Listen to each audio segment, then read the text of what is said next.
In this video, I'm going to show you how to bounce a video in Pro Tools. Now to do this, you first must have a video in here. As you can see here, I have one of my tutorials here on this track.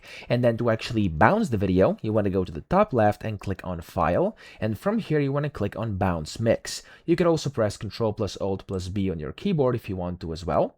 And then when you do this over here, you can see you can of course change your file name and everything in here. But then here under Export Type, it's important that you click on a drop down and then you select MOV or MOV over here as the option. Okay, now whenever you do this, again, you can select your mix source, your audio, and then the video over here as well. So if you want to include the video, click on over here as well, and then you can select if you want to save as source or if you want to transcode or whatever. And down here, select your location and click on bounce. Now when you do this, it's going to start exporting and bouncing, and as you can see over here, this may take like a few seconds up to a few minutes, but whenever that's done, you'll basically find it inside the files or the folder wherever you saved it. Okay, so that's essentially how to bounce a video in Pro Tools. I hope this video helped you out. If it did, please subscribe to the channel and help me out as well.